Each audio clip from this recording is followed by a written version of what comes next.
Hello, everyone, and welcome back to another episode of What is Going On at CrossWorlds Studios. My name is Everett Carney. I am happy to have you here with me today.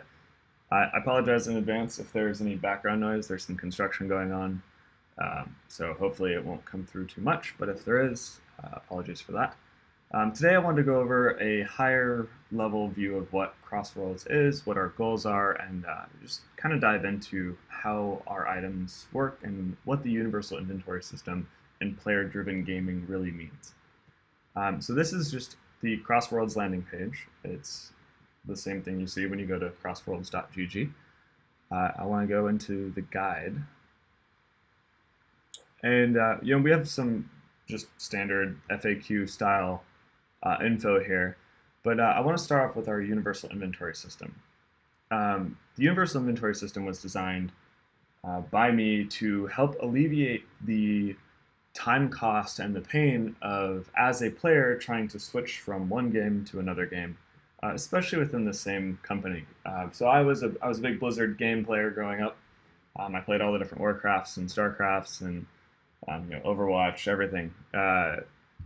When I would switch from a game where I had really invested a lot of my time, it was kind of painful. I would go from World of Warcraft to League of Legends, and my gaming skill and general things I had learned would translate from one game to another. But the time that I had spent accumulating items and things, really didn't come with me. And I understand from a game design perspective, it can be very tricky. How do you balance a world where someone can just show up with high power items? And I believe that you do that in a few different ways. I think there are several options, and we do some of those things in the CrossWorlds universe. But the universal item system is the first step of alleviating that frustration, in addition to really driving home the blockchain idea of owning your assets while still creating a fun experience for people to play with each other. So this universal inventory system is basically a way for you to take an item from one game that lives on your blockchain account. It is an NFT, for lack of a better term, non-fungible token. And you can take that item from the tower defense game, Planet W, into the next game that we haven't announced yet, but we will be talking about soon, which is more of it's a farming game. It's a homesteading game, similar to Farmville or Harvest Moon, where you're going to be growing things and building a base rather than combating your opponents. So in the tower defense game, the items from your universal inventory become minions and towers. And in Planet W, you create a team of 5 minions, or up to 5 minions and up to 5 towers. And you battle other players who have queued their teams for that week's campaign. And the game is built around this one-on-one style tower defense gameplay, where you get to pick what kind of team you want and what those items become. So the items each have an ID, a timestamp for when you opened them, a season. So CrossWorlds will have seasons very similar to other games. And once a season has expired in CrossWorlds, the items from that season will no longer be obtainable from the item packs. So you will have to buy them from other players. And it's sort of a nod and an appreciation of people who adopt early and stick around. They have an archetype. So in the tower defense game, these archetypes are the classes, I guess, for a better, or maybe races, I guess would be a better term. So they are the Technist, the Naturalist, Fantasy, Elementalist, and Void archetypes. And they sort of dictate which minions are more effective, or more resistant to what tower damage. Likewise, what towers do more damage to what minions, and it's that whole rock paper scissors mechanic. The unit is the actual unit within that archetype. So in the tower defense game, one unit might be a voidling, and another one might be what we call a screecher, and the screechers will fly when they're minions. Voidling is sort of an homage to the Zerglings, where they're cheap, fast, and you can send a lot of them. Um, and then when you have the tower version of a Voidling or a Screecher, the Voidling attacks quickly with low damage and short range, and the Screecher is a longer kind of sniper sort of tower. So that's how the units work. Ratings are just relative power levels, and this is actually what we use to sort of curb that that adoption concern for new players coming in. We don't want them to get just completely destroyed. We do make an effort to match people up appropriately, all of that good stuff. The rating dictates how strong the individual unit or item is, not what it is. However, ratings can also unlock certain abilities with certain items, and it's sort of up to you guys, the players, the community, to decide what any of these stats really mean. And that's going into this player-driven design concept, where when you were playing CrossWorlds, you were actually able to use your CrossWorlds tokens to vote on design changes and balance changes, and you can very directly affect how these games work. You can even create new abilities and propose them for a specific unit, and then other players can come in and vote. And every 2 weeks, those votes get calculated, and the game recalibrates based off of those votes and those decisions that the community has made. So this is my inventory. You can see here I can sell or melt the items in my inventory. Melting is sort of like disenchanting or disassembling from other games.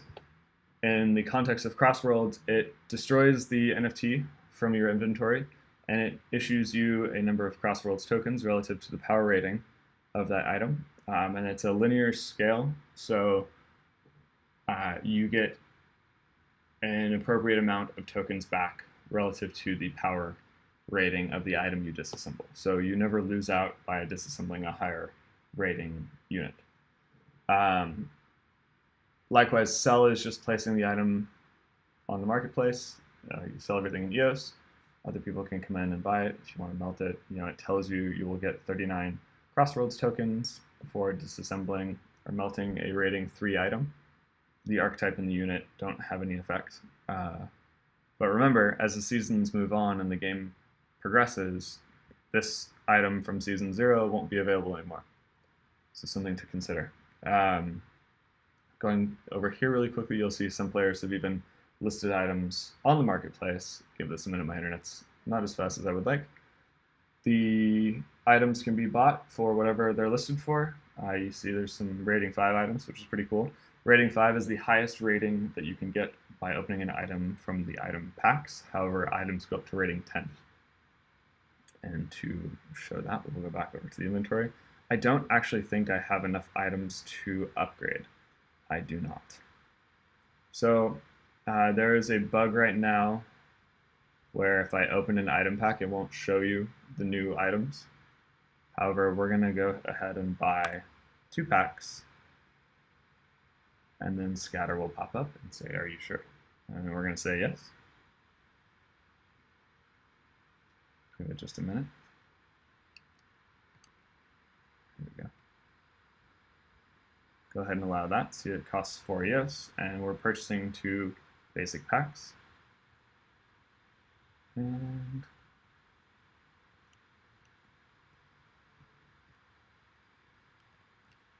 you see the transaction went through. There we go. We're still working on, there's a few issues specifically on this page with waiting for transactions to process that we're trying to get a good handle on. But basically, one of them is where the purchases won't show up instantaneously, even though I got the notification that there was a transaction on the account. And the other one is actually where you can't, it doesn't always show you the items that you just opened, even though you do open them. So again, we're going to open this pack. We'll get 6 items. down here you can see what percent chance we have to roll each item, and every single item is generated on chain, which means that if you replay the block and the seed with the specific item pack, you will roll the same items every time.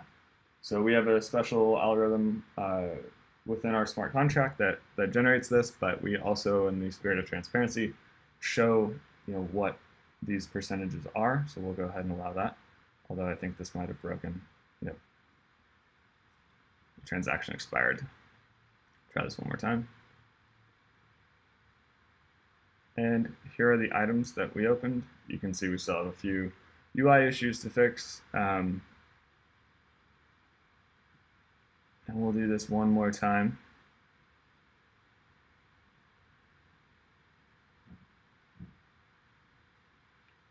Here we go.